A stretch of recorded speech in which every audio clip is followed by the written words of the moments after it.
WWE Backlash has just finished, but we are here to go through everything that you need to know about it. I am Phil Chambers, this is Michael Hamflett over here. Yeah. And to kick things off, we got Iyo Sky versus Bianca Belair as the first match. Definitely wasn't what we were expecting to be the first match out there, but it was a really good way to kickstart the show. It was a really good match between the both of them. Big match, Bianca strikes again.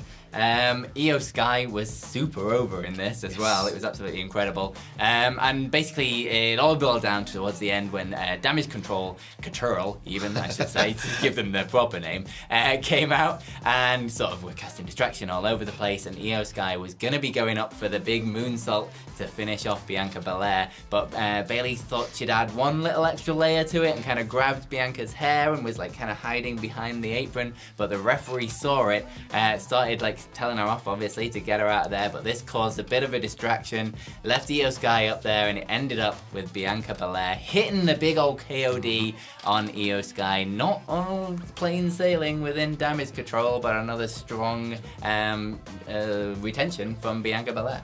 Yeah, you would think maybe that the Damage Control dissension would eventually lead into the two of them turning on Bayley. Yep. However, this was sort of a perfect night for Iyo to feel like the wrong babyface because she was so over. She was so over. Everybody was over in Puerto Rico. This was an incredible crowd, just like it was in SmackDown the night before. But the crowd were with Iyo, and I think when Damage Control arrived on the scene, that at the very least made Iyo the heel for the finish, which really helped. There was a couple of really great Bianca spots, because there always is. The one I'm thinking of, the one-arm press slam that she does. She was selling her arm that had been worked on by Iyo, and then when she went to press slam, Iyo kind of like face planted and hit hard on the canvas, but she was able to seemingly recover, and hopefully she's fine all well. Big match Bianca is right. You want to see how this can translate into the rank and file stuff, because these huge pay-per-view matches, these premium live event matches, the stadiums, the hot crowds, suit Bianca so much more than the typical weekly churn. I don't know how they get out of that funk, but this was just a night to forget all about that and get the match from these two that was as good as the graphic looked. Yeah, that's what I would say. Like, often too many times these kind of things flatter to deceive. A great night for Bianca Belair, a great night for Iyo Sky.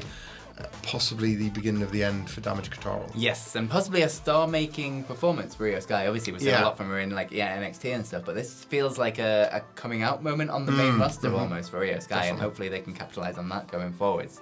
But next up, it was Seth Rollins. I've gone the wrong way. Hang on, here it is. Professionals. Seth Rollins versus Omos. It was a match based on a match graphic. This was literally the build. But no, it was a fun match nonetheless. Another one in the streak of almost having kind of fun matches, which is a bit mad. It's just going on.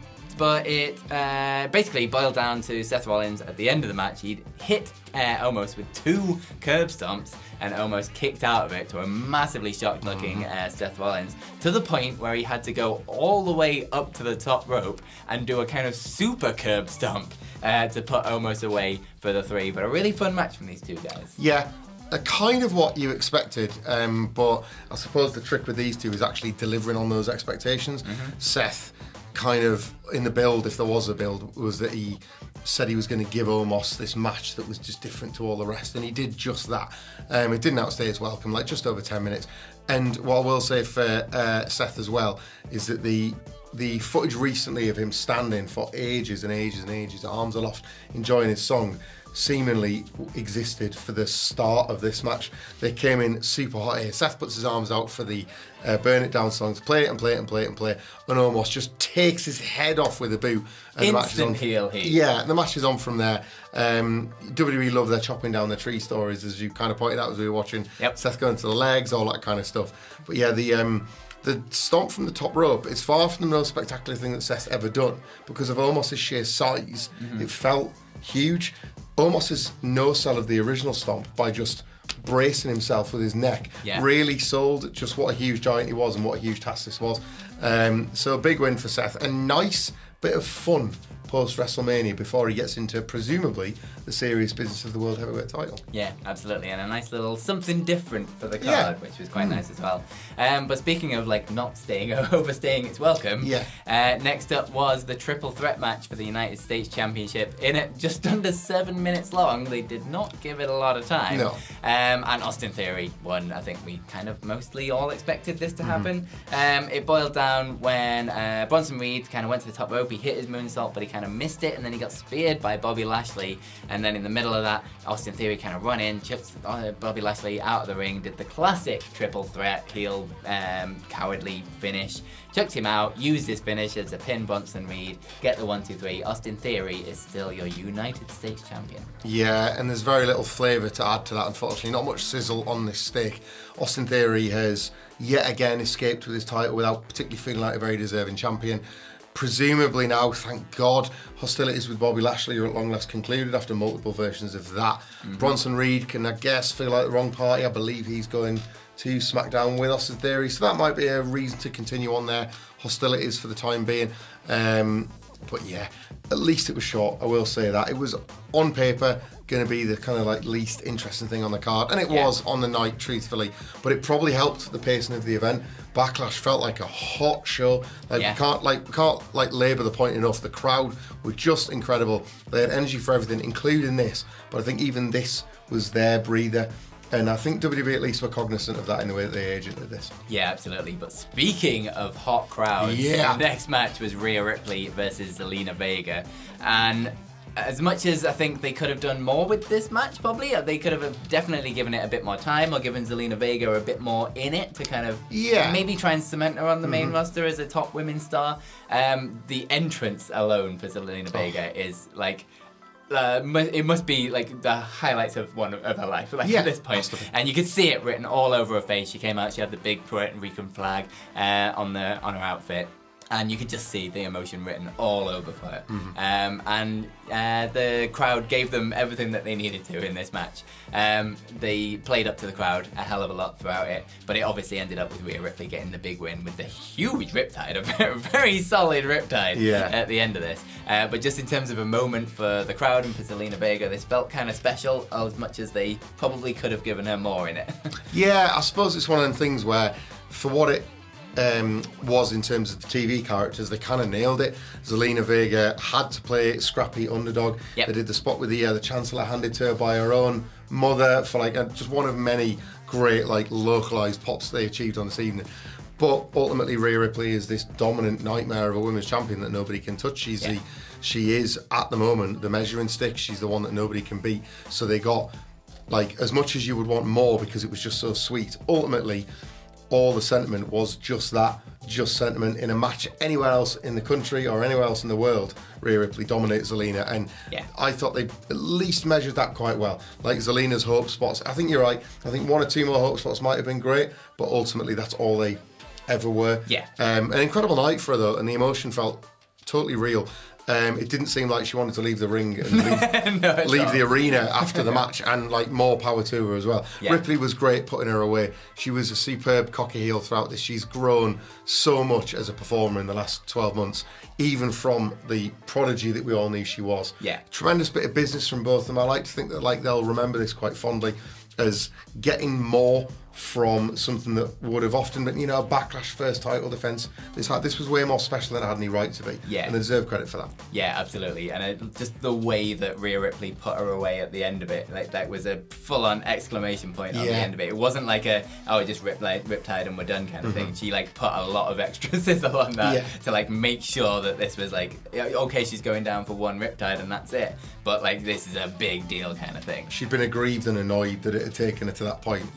Absolutely. But speaking of the hometown pops, holy hell, out came Bad Bunny for the next one and one of our co-main events as they kept on building up throughout the show. And it was Bad Bunny versus Damien Priest, and this was great. It was mad, it was all over the place, it was a street fight obviously, and they wrestled all over the building. There was loads of weapons involved. Bad Bunny came down with the trolley with the bin gimmick and the kendo sticks in it and everything. It boiled down all over the place. place. Damien Priest ended up doing a big Falcon Arrow through like 2 tables around the production truck onto Bad Bunny, and by the time they'd balled all over the building and finally got back round to the ring, and then it got even more shenanigans. Crazy. Because Damien Priest was looking like he was about to win, but then out come Rey Mysterio to help join in, but then obviously Damien Priest started beating him down as well, and then it just went mad. It went absolutely nuts from here, because out came Carlito, of all people. No one really expected Carlito showing up in this. He came out as well, and then the Judgment Day came out before Carlito, then Savio Vega came out, and then the rest of the LWO came down. And it was a whole lot of fun with everybody involved. And then even after Savio Vega and Carlito had chased off the Judgment Day to get them out of the way, Bad Bunny started tearing into Damien Priest's leg with everything that he could possibly find. Chairs, kendo sticks, the ring post and everything. To the point where you're thinking like Damien Priest is like really struggling with doing absolutely anything. And he boiled it down into the big sort of Canadian destroyer to get the big finish. But really strong showing from both of these guys. Damien Priest feeling like a really confident superstar in this match in terms of getting over like his character work as well as sort of the in-ring stuff with a guy like Bad Bunny, which is not easy. No. And then all the bells and whistles of the street fight and all the LWO and everything else involved. This was a lot of fun. Magic. This was pure WWE theatre. If you're predisposed to sports entertainment, you absolutely love this. But I would argue actually this is why people still do love versions of sports entertainment instead. Like regardless of your wrestling tastes, if you enjoy any kind of pro wrestling, this is the best version of what WWE create. Ultimately, there's a celebrity in one corner, there's a wrestler in another, and then there's all the timing out of all the various run-ins were just superb. So, like as Phil pointed out, you've got Rey Mysterio making the save as the Judgment Day do the beatdown, and then that in itself is enough. There's Rey Mysterio in the ring, beating up his son again now. He's totally comfortable to do so. The Judgment Day, I should point out, all decked out in white. Because as Michael Cole explained on commentary, they believe they were the heroes in this story. So Rhea was in white for her match earlier in the night, and then all of them had their white sort of aesthetic for this evening. So the Rey Mysterio running was enough, theoretically. But when the Judgment Day of the numbers came, you were at least assuming the LWO. So Carlito entrance music is a surprise in and of itself. We'd seen Savio Vega hand I suppose like a ceremonial Puerto Rico flag kendo stick to Bad Bunny earlier in the night. And again, he was suited and booted at the time. And that he got a huge pop. Everyone got a huge pop. Like that felt like it was enough. Oh, that's cute, Savio Vega thing. So to have him come out on the ramp and get a monster reaction the way he did, and then bring the LWO to make you think, oh well, that's nice. He can't do anything physical, but like he's been there for the moment. And then he does something physical because he does all of his chops, he does all of his punches, he does his spinning back kick on Finn Balor. He does his Kwang pose for a second, which is like a little bit of a nod to TNT, which of course was like for some obviously would have been huge in the local area. Everything was timed out to utter perfection. This was so well thought about and so well cared for. And then when you strip all of that away, you've got Bad Bunny, one of the great celebrity wrestlers at this point, one of the great WWE cameo guys, in absolutely inch perfect bit of business. Me and you were shocked when we looked to see that this had gone 25 minutes. 25 minutes. And when you think about it, the reason for that is for the last 5, maybe the last 7 or 8, were all isolated to this chaos, this carnage, this fun that everybody in the building was having, and that takes away from the first 15 to 17 minute awesome hardcore match that Priest and Bunny had, with no run-ins, with no extras. There was bells and whistles, but it was all stuff contained to the two of them. Another fabulous Bad Bunny feast and another tremendous bit of WWE sports entertainment. This, I think, was at the point where Backlash was starting to elevate itself to like a WrestleMania level night in terms of theatre and spectacle and reactions. You knew you were watching like kind of another magic WWE PLE. And this was I think this will be what this show is remembered mostly for. Yeah, absolutely. And speaking of theatre, you went into the sort of biggest theatrical storyline going into the Bloodline straight after this. This card is just a mad. It's layers on top of layers. Like, how the hell do you follow the Bloodline with Bad Bunny in that crazy match? But they did it. It was obviously the Bloodline in the Usos and Solo Sikoa versus Matt Riddle, Kevin Owens and Sami Zayn. And what do you expect from all these guys at this point? Obviously, it was a really, really good match. The biggest talking point, though, skipping over the match, not that the match was bad at all. Immensely really, well worked, fun, but very well worked. There to be forgotten, I think. Yeah, just it was what you'd expect from these guys at this point. But yeah, building it down to the end, it got to a point where Jimmy Uso, was it Jimmy Uso or Jey Uso? Jey Uso was about to go in there and sort of finish the job when Solo Sikoa did not trust him, gave him the old big slap tag on the back and got in the ring. And then it all started going a little bit tits up, let's say, for the Bloodline at this point. They started arguing between themselves. Obviously, Jay was annoyed with this. And then after a while, Jay did the tag back to get back into the ring after Solo Sikoa. Solo Sikoa was annoyed with this, but Jay was sort of going for it, but then he ended up getting hit with the haluva kick and then getting hit by the Bro Derek, or as I called earlier today, the Bro Dallas. That's definitely not a thing. Hit with the Bro Derek, but it looked like he was about to get pinned 1, 2, 3, but Solo Sikoa had done the sneaky tag behind him, so he ran in, he grabbed Matt Riddle off Jey Uso, gave him the massive Samoan spike and pinned him. So Solo Sikoa saving the Usos' ass because they were about to lose the match, saving it all for the Bloodline. And then Jimmy was just like, hey guys, we won. What's wrong, guys? Everything okay? Is everything cool? Bloodline friends? Yeah, we all good? So a lot of drama in the endings of this match. A lot to move forwards to SmackDown this week. More of a kind of, let's get to the next level of this storyline rather than a great standout match kind of thing. Yeah, I was personally sort of starting to feel like the Bloodline was out of juice. With Roman keeping the belt, the whole story felt like it no longer made the sense it was supposed to make after they'd all crumbled at WrestleMania. Yeah. This was something, I wouldn't say it was a course correction, but it was something of getting it a little bit back on track. We'd already said that Roman was kind of looming large over all of this, and now he'll be there on SmackDown in person for it. But there was a line delivery. It was, again, this won't be to everybody's taste, but there was a lot of, as some bad faith Twitter actors might say, cinema taking place in the ring. There was a lot of dramatic line reads. And the point at which the tension was most ratcheted up between Jey Uso and Solo Sikoa, Solo was giving Jey the look of, I'm going to spite you, pal. And Jey screamed at him, I'm your brother, not him. Yeah. I'm your brother, not him. So that's not only trying to get into Solo's head that they should be a closer bond, but that's also negging Roman Reigns in the process. Yeah. So that now is... And Jey coming round to Sami Zayn's side of this entire argument that he's been trying to get across this whole time. So that was, I thought, maybe a way to maybe get that Bloodline train back on the tracks. I'm certainly keen to see Roman's reaction to it, especially because they've won.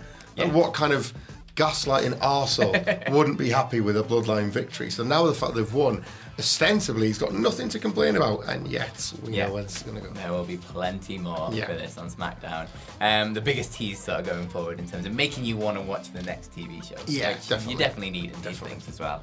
But moving on, I didn't even change the graphic for that one, but there it is. But moving over to the main event, it was Cody Rhodes versus Brock Lesnar. And this was also a lot of fun. I think you'd be surprised to say this card was really, really good. I really enjoyed this pay-per-view.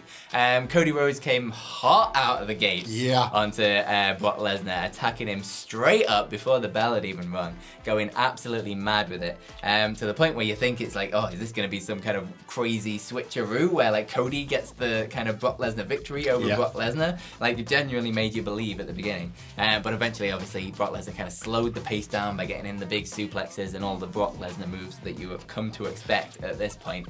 But then it all broke down when, at one point Cody had taken the turnbuckle off, the turnbuckle pad off the turnbuckle and hurled it into the crowd in the middle of the German suplex.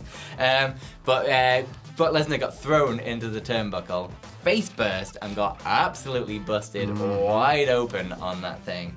And Cody took this as a jog in water, let's just go for this. Absolutely went for the head as much as he possibly could. Ended up hitting 2 crossroads on him straight back to back, but Brock Lesnar kicked out of those. Brock Lesnar ended up getting the Kimura into Cody Rhodes, just as you think Cody Rhodes might be able to tap out. He did the old switcheroo, rolled him over onto his shoulders and got the kind of sneaky pin on Brock Lesnar. But Brock Lesnar in an absolute pool of blood, staring out through all of this, but Cody Rhodes gets the victory. Yeah, an epic feeling and fairly economical main event as well. Yeah. Came in at under 10 minutes. There was, Cody's hot start was kind of a way for him to colour outside the lines because it was the turnabout his fair play thing. He attacked him with the stairs in the same way that Brock had attacked Cody on the Raw after WrestleMania. Yeah. But all of that was before the bell. Yeah. So but by the time Brock and Cody rolled into the ring, that was where the match started, and Cody had already done the damage. It was kind of one of them things where Brock was definitely protected by the booking. Cody was clearly instructed to get the hell out of Dodge. So he's not there celebrating his victory like a hero. He's walking down the ramp. He's got his arm raised. He's down the tunnel and we're left looking at the bloodied Brock rather than seeing Cody the victor. And obviously he's had the hot start on him. But Brock bleeding was a super effective visual for how Cody had gradually been able to bring down the beast. You could feel the energy was gradually draining from Brock with the crossroads of blood. The screaming of Cody taking the blood across his chest, and then the hitting of the two crossroads of just literally taking a pool of Brock Lesnar's blood and slamming his face into the floor. There was a comparison made to when John Cena lost to The Rock, and how the following month he fought Brock Lesnar, and they had that primal war at Extreme Rules. And there was a suggestion that this was going to go the same way. Obviously, on that night, John Cena won, and it maybe wasn't the most popular decision. Here, Cody did, and it was. So thankfully, I think like people can feel a little bit like maybe things are back on track. The running away is something I would express a bit of concern over, but maybe, just maybe, that's Brock Lesnar always wanting to leave something for him. You know, he kind of knows his worth, and it's very hard for people to get a pin on Brock, especially Cody's size. Brock will lose to big guys, but not like normal looking people like Cody Rhodes. But he did at least beat the beast. There was the sense that there might be one more in this. But it was a great, exciting, kind of exhilarating moment for Cody when clearly after WrestleMania he desperately needed one. Crowd, as with everything, were just with them the whole step of the way as well. Brock's cut, regardless of how serious or deep or indeed accidental or who knows what it was super effective. They tried to shoot around it, but there was simply no doing it. That head was redder than usual, and it's normally pretty red. Yeah, absolutely. There's definitely more that they can do with this in terms of how they finished it, and sort of leaving stuff on the table, which I think is a good way of doing it. Like, you've got to, if you're leaving something on the table with a Cody versus Brock match, that's a big money match that you've got down the line, especially with what will be an incredibly pissed off Brock Lesnar by the way that he lost this match. So there's a lot more that you can do here. Brock had his working boots on as well. 100%. He had his selling shoes on for Cody Rhodes, which is absolutely fantastic to see. And just, a really good finish to a really varied pay-per-view that was just kind of fun top to bottom. One of the strongest ever. Like, off the top of my head, one of the best backlashes ever, I would say. Good stuff from WWE. So that is it. Thank you very much for joining us. If you want, you can follow us over on Twitter and keep on the conversation going. You can follow Michael at Michael Hamlet. And you can follow me at Film My Chambers. And you can follow us all at WhatCulture WWE. Thank you very much for joining us. The ups and downs for this show will be out tomorrow, so make sure you look out for that. But most importantly, have yourselves a bloody good day.